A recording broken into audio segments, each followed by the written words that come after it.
Halo semuanya, perkenalkan saya Adina Lira Aryadi dengan NIM 2510611136. Pada kesempatan kali ini akan menjelaskan mengenai dinamika hubungan internasional dengan hukum nasional. Jadi, apa sih hukum internasional itu? Hukum internasional merupakan kumpulan dari peraturan serta ketentuan yang mengikat serta mengatur hubungan antara negara-negara dan subjek hukum lainnya dalam kehidupan bermasyarakat. Atau kalau simpelnya, hukum internasional itu kurang lebih seperti aturan atau hukum yang telah disepakati secara beramai-ramai oleh para negara-negara atau banyak negara, dan aturan atau hukum tersebut mengikat serta berlaku untuk para subjek hukum yang ada di negara tersebut atau individu yang di dalamnya serta organisasi-organisasi yang ada di dalamnya. Dan subjek hukum internasional tersebut bisa disebut sebagai masyarakat internasional. Jadi kayak kurang lebih hukum internasional tuh kayak ketentuan serta peraturan yang harus ditaati oleh masyarakat di negara tersebut. Lalu para ahli seperti John O'Brien menyatakan bahwa definisi dari hukum internasional adalah sistem hukum yang terutama berkaitan dengan hubungan antar negara. Lalu ahli lainnya seperti Jackie Stark berpendapat bahwa hukum internasional adalah sistem hukum yang sebagian besar terdiri dari prinsip dan aturan yang biasanya ditaati dalam hubungan antar negara. Jadi antar negara tuh saling mempunyai satu patokan di mana mereka tuh semua menaati hukum tersebut. Nah, lalu Profesor Sugeng Istanto mendefinisikan hukum internasional sebagai kumpulan ketentuan hukum yang berlakunya dipertahankan oleh masyarakat internasional. Jadi, masyarakat internasional atau individu-individu serta organisasi yang ada di dalamnya harus menaati hukum internasional tersebut. Lalu, apa definisi sebenarnya dari hukum nasional? Hukum nasional adalah peraturan hukum yang berlaku secara eksklusif dalam wilayah suatu negara yang bertujuan untuk mengatur ketertiban masyarakat di negara tersebut. Jadi, hukum nasional ini pada umumnya berbeda antar negara yang satu dengan negara yang lainnya. Dan pembuatannya sendiri pun itu tergantung pada negara tersebut. Jadi, beda-beda antar negara yang satu dengan negara yang lainnya. Tapi hukum nasional juga bisa diartikan sebagai peraturan yang berlaku khusus di suatu negara yang bersifat mengikat masyarakat dari negara tersebut. Kalau di Indonesia sendiri, hukum nasional berpatokan pada Pancasila serta Undang-Undang Dasar 1945. Tapi hukum nasional di Indonesia sendiri pun masih memiliki pengaruh dari hukum Eropa karena kita dulu dijajah oleh negara Belanda dan negara dari Eropa lainnya. Lalu kita juga memiliki campuran atas atau dari hukum adat karena memang kentalnya budaya di Indonesia, serta kita juga memiliki campur tangan dari hukum agama karena bisa dilihat sendiri mayoritas di orang di Indonesia memeluk agama Islam yang dimana cukup kental atau cukup berpengaruh hukum agama terutama untuk perkawinan dan pernikahan. Lalu bagaimana hubungan atau keterkaitan antara hukum internasional dengan hukum nasional? Apakah mereka saling berkaitan? Untuk pertanyaan itu sendiri, jawabannya adalah ya, hukum nasional dan hukum internasional pada penerapannya di kehidupan sehari-hari memang saling berkaitan walaupun mereka itu hukum yang berbeda ya, asal hukumnya pun juga yang berbeda. Maka dari itu muncullah dua teori, yaitu teori monisme serta teori dualisme. Kebanyakan negara menganut sistem monisme yang berpatokan pada teori yang dicetuskan oleh Hans Kelsen dan Georges Schell. Tetapi tidak sendiri juga negara yang menganut sistem dualisme atau teori dualisme yang dipopulerkan oleh René Descartes. Jadi, apa itu teori monisme? Teori monisme menyatakan bahwa hukum internasional dengan hukum nasional memiliki dua aspek yang sama, tapi berasal dari satu sistem. Jadi kayak hierarki gitu loh. Mereka berasal dari kesatuan hukum yang besar dan bercabang menjadi hukum nasional serta hukum internasional. Lalu dari teori monisme tersebut memiliki dua aliran, yaitu aliran primat hukum nasional dengan aliran primat hukum internasional. Di mana aliran primat hukum nasional menyatakan bahwa hukum internasional itu sebenarnya berasal dari hukum nasional itu sendiri. Jadi dalam kedudukannya bisa dibilang bahwa hukum nasional berada di posisi yang lebih tinggi dibandingkan hukum internasional.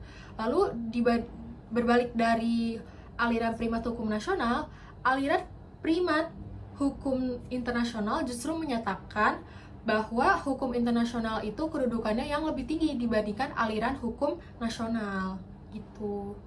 Jadi kalau misalnya menurut aliran primat hukum nasional, misal terjadi konflik di suatu negara, maksudnya negara yang menganut aliran primat nasional, misalnya terjadi suatu konflik di negara mereka, yang diutamakan itu pasti hukum nasional dulu, baru hukum internasional. Semisal permasalahan atau konflik tersebut melibatkan masyarakat internasional ataupun kepentingan internasional. Tuh.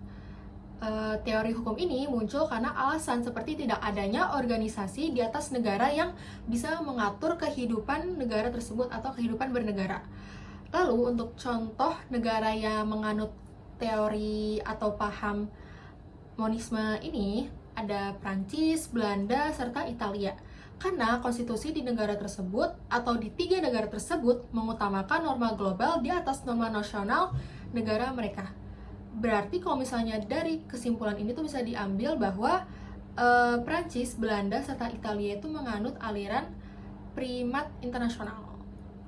Tuh. Di balik hal tersebut, Hans Kelsen berpendapat bahwa tidak diperlukan pembeda antara hukum internasional dan hukum nasional dengan alasan tidak dibutuhkan transposisi lebih lanjut. Karena kan tadi paham monisme juga berpendapat bahwa hukum nasional serta hukum internasional itu kan dua aspek yang sama gitu kan. Mereka punya asal yang sama, tapi emang dibagi dua aja gitu loh, jadi cabang yang baru. Lalu Hans Kelsen juga berpendapat bahwa tidak perlu ada pembeda antara hukum nasional dengan hukum internasional. Kenapa? Karena Hans Kelsen itu menyatakan 3 alasan, yaitu yang pertama, objek dari kedua hukum itu sama, yaitu balik lagi ke individu-individu yang ada di negara tersebut atau tingkah laku individu. Lalu yang kedua, Hans Kelsen juga berpendapat bahwa kedua kaidah hukum tersebut memuat perintah untuk ditaati, sama-sama untuk ditaati. Yang ketiga, kedua hukum tersebut atau hukum internasional dan hukum nasional merupakan manifestasi dari satu konsepsi hukum saja atau keduanya merupakan bagian dari kesatuan hukum yang sama dengan kesatuan ilmu pengetahuan hukum. Kayak yang udah saya jelaskan tadi, kalau misalnya mereka tuh sebenarnya berasal dari satu hal yang sama, tapi dibagi jadi 2 cabang gitu loh. Jadinya ada hukum nasional sama hukum internasional. Tapi balik lagi negaranya mau nerapin, misal mereka nerapin monisme, balik mereka mau ngambil yang aliran primat hukum internasional atau aliran primat hukum nasional. Tentu saja dari setiap teori itu memiliki kelemahan. Kelemahan dari teori monisme ini sendiri adalah yaitu adanya kemungkinan terdapatnya pertentangan antara hukum internasional atau hukum nasional. Lalu yang selanjutnya ada teori dualisme. Berbeda dari teori monisme, teori dualisme justru menyatakan bahwa hukum internasional dengan hukum nasional merupakan 2 hal yang berbeda, satu dengan yang lainnya. Jadi mereka tuh 2 hal yang berbeda, dan menurut teori dualisme sendiri, ini tuh bukan berasal dari satu cabang hukum yang sama gitu. Kedua hukum tersebut juga berdiri secara masing-masing dan merupakan satu aspek yang sama seperti disampaikan oleh teori monisme. Jadi mereka tuh punya aspek masing-masing gitu loh, bukan berasal dari satu hukum yang sama. Simpelnya, hukum internasional perlu diubah menjadi undang-undang nasional sehingga bisa diberlakukan di negara tersebut untuk negara-negara yang menganut teori paham dualisme. Perbedaan antara hukum nasional dengan hukum internasional menurut teori dualisme bisa dilihat dari 3 aspek berikut. 3 aspek yang membedakan antara hukum internasional dengan hukum nasional yang menurut teori dualisme. Yang pertama ada perbedaan dari sumber hukum, di mana hukum nasional bersumber pada kehendak negara itu sendiri, sedangkan hukum internasional bersumber pada kehendak bersama negara-negara dalam masyarakat internasional. Jadi kalau misalnya menurut paham dualisme, si hukum nasional ini tuh emang kebijakan dari negara itu sendiri yang nggak bisa diikuti campur tangan oleh hukum internasional. Jadi hukum internasional tuh beda lagi gitu loh kepentingannya. Lalu yang kedua adalah perbedaan dari subjek hukumnya, di mana subjek hukum nasional adalah individu-individu yang terdapat dalam suatu negara, sedangkan kalau subjek hukum internasional adalah negara-negara anggota masyarakat internasional. Jadi subjek hukumnya pun beda. Kalau misalnya menurut teori dualisme ini, subjek hukum nasional itu ya udah orang di negara tersebut sendiri aja gitu loh. Kalau misalnya subjek hukum internasional ya berarti yang lainnya nggak bisa dicampur. Yang ketiga adalah perbedaan mengenai kekuatan hukumnya. Maka hukum nasional lebih memiliki kekuatan mengikat dibandingkan dengan hukum internasional yang sifatnya mengatur hubungan negara-negara secara horizontal. Jadi kalau misalnya kekuatan hukumnya pun, hukum nasional ini bisa dibilang memiliki pengaruh yang lebih besar untuk masyarakat-masyarakat di negara tersebut.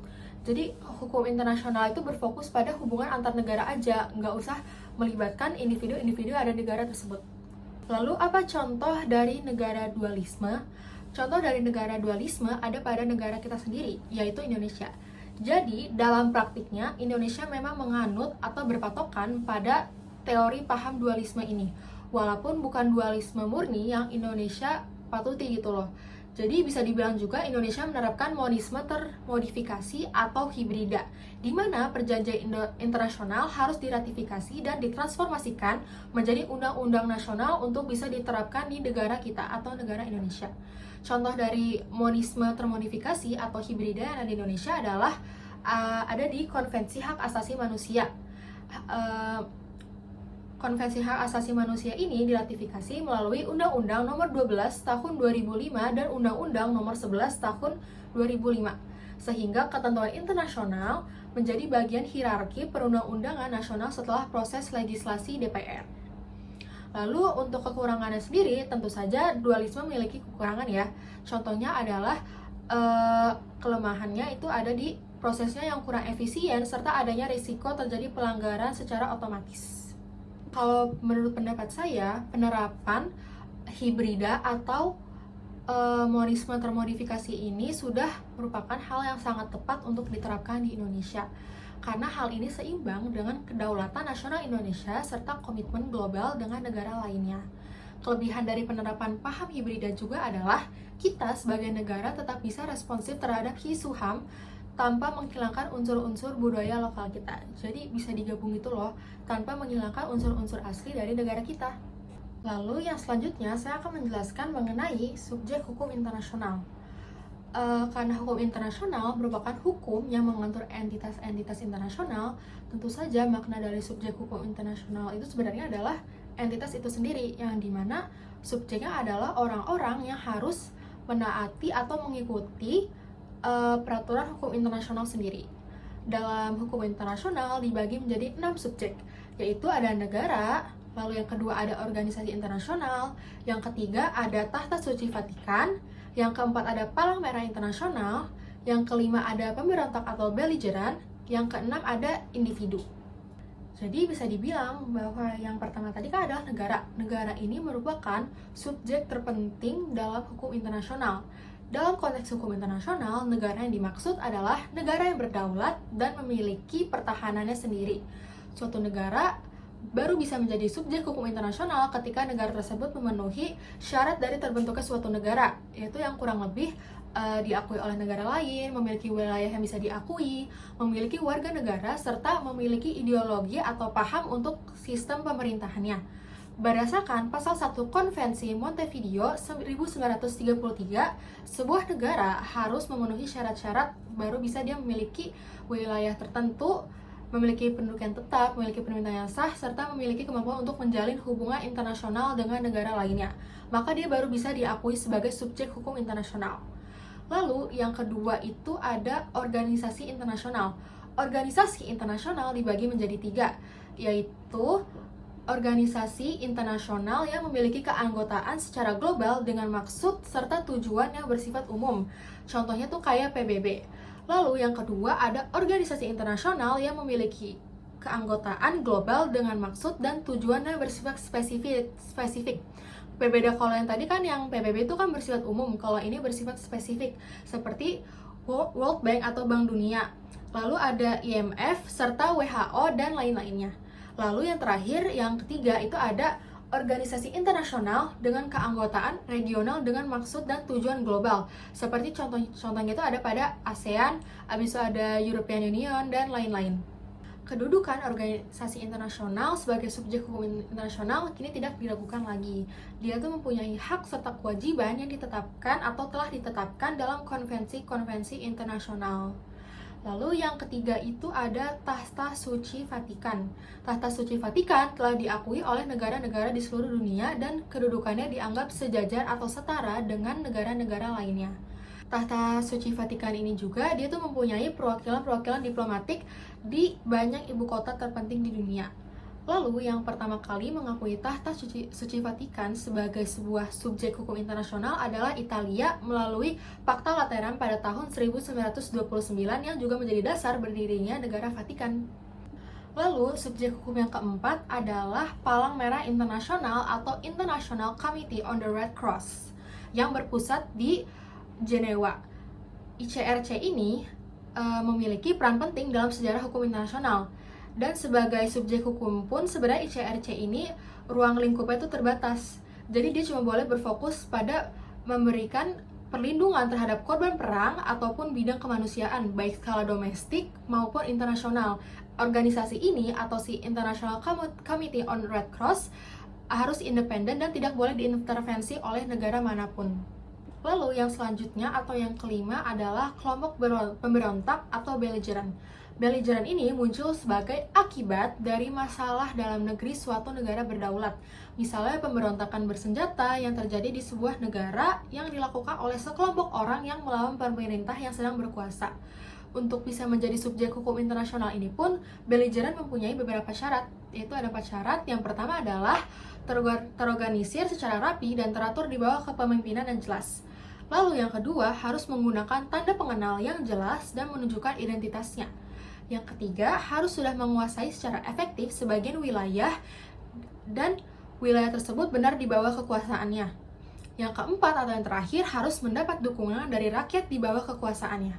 Lalu, subjek hukum internasional yang terakhir adalah individu atau manusia dari suatu negara. Manusia sebagai individu juga termasuk dalam subjek hukum internasional.